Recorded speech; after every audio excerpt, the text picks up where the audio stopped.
Bi puntu guz, lehenengoa da, aurreko esoiko plenoaren akta aprobetia, aurreko esoiko plenoa izin zen ekainak 17 zen, eta horiak aprobeteien alde, botoak. Hori alin izan dutena, batera bertzen da... Audioa bidali dugu ingoa. Audio izan da. Audioa. Bai. Eta idatzitze bakarrik. Egin dugun extraordinario, guatzen sarien, explicamos... Bueno, que por cierto, muy bien nos oye, Y yo no puedo... No. Se te escucha bien, pero a los demás. Más de lejos. Más estamos como más al fondo. No, pero acerca a la mesa. Sí, igual. a ver si vamos a tener que poner micrófonos. Yo hablo alto, ella se me va bien. Bueno, luego preparamos mejor para la Además, siguiente. como tienes voz potente, se te Sí. escucha bien, pero a los demás... Vale. Bale, orduen, Bai. horiak Bai. aprobetien alde, Bai. botoak, dano. Eta bigarren puntue da arkitektuen elkargo ofizialak aurkeztu duen alegazioa plegu administratiboaren aurka eta atxokoen behien azaldu nahi moduen 3 gauza eskatu dabez eta mongotxague arrazoie baten engo dugule da aldatu zortzigarren klausulie eta ez exigidu licitantieri apo bat eukitzie behin betiko aprobazioagaz eta Euskal Herriko legien arabera orduen horrek bi derrigor horrek bi klausulatzuek esaten diena gukin bizule apo bat aprobetie behin betiko onarpenagaz eta Euskal Legien arabera, horrek bi matizazioak kendu ingo guz. Eta hori da ingo dugun aldaketie pleguen. Eta bizer amaitzen danez pie eta 16 eguneko pie izen danez, beste 16 egun hasiko dire kontetan etxi. Eta orduen amaitzuko da, Uztaiak 28 zen epie aurkezteko proposamenak, lizitezin honetarako. Orduen,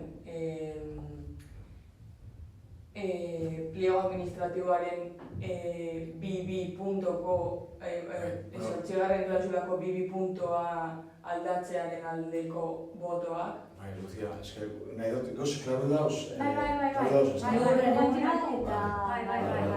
Se klaru egiteko.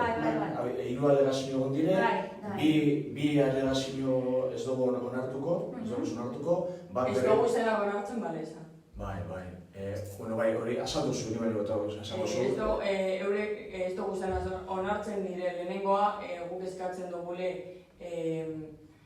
como solvencia financiera, que tengas un volumen de negocios de mínimo 210.000 euros, que es nuestra licitación en los últimos 3 años.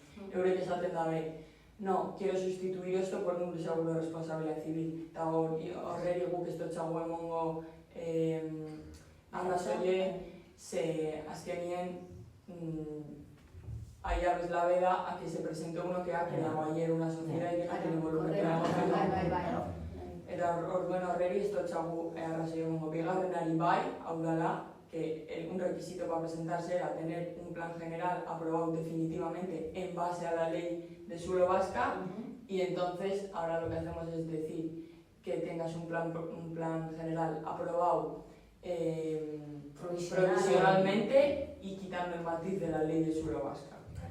Hemen ia derrigo dute dauz, ezik sententzen dauz. Ia firmeak arrazoi goten zoin berai. Osea, tontun biharra da ez esatie, pero... Zornotzana, laskaona, izenak ere Orduen horreri arrazoi emoten zago eta horregaitzik aldatzen dugu pleguen 8. klausulako BB puntuek. Eta hirugarrena be desestime horitzen gu, lehenengoa modukoa, ze esaten dabe guk emoten dugu zera larrei puntu, ze 20 puntu emoten guz, ekipo horredak taldien zuzendarizek cuantas más por cada aprobación provisional que tenga el director del plan redactor, 5 puntos.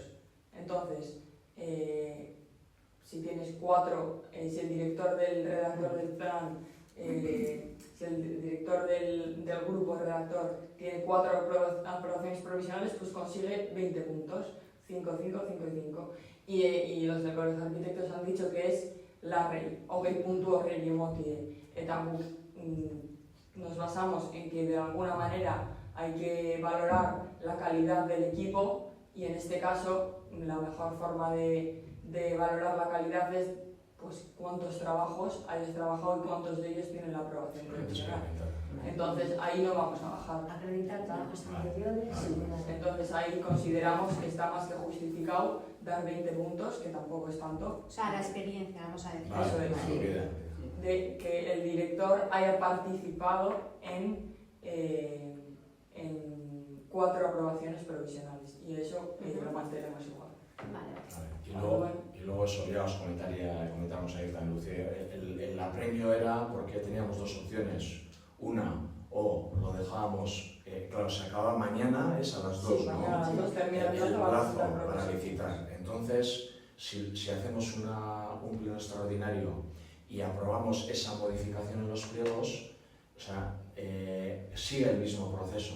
Lo que hacemos es, aprobamos aquí, modificamos el punto ese número 2, esa alegación, y lo que hacemos es alargar el plazo.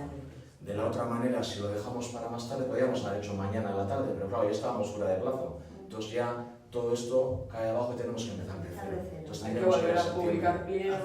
Publicar pliegos, empezar de cero. Entonces para evitar eso, ya sé que ha sido ayer a todo correr, pero cuando Irocha nos ha dicho que lo que había, pues seguido, nada más Irocha a informarnos, os hemos llamado a todos seguido a explicaros lo que había. Vale, Rubén. Eta honek suposatzen dira, honek direla alegazio bakarra dauzena. Bai. Inok ez dago alegatu ez. Ez bizera maitzen, bueno, geu sartzen badan Hori gaur arte, hori dizbakarra, gaur arte. Baina, bizena arte baino, ez Orduen, plego administratiboko 8. klausulako 2 puntue aldatzearen araberako botoak. Bale, orduen aldatuta geratzen da, listo, 2 puntos. Vale, Berto. Tic-tac. Espera, dius que momentu bizarra kabatzen bada ez ikusura. Ez beta ginen. Zara, ez ikusparen. Ez dira nada.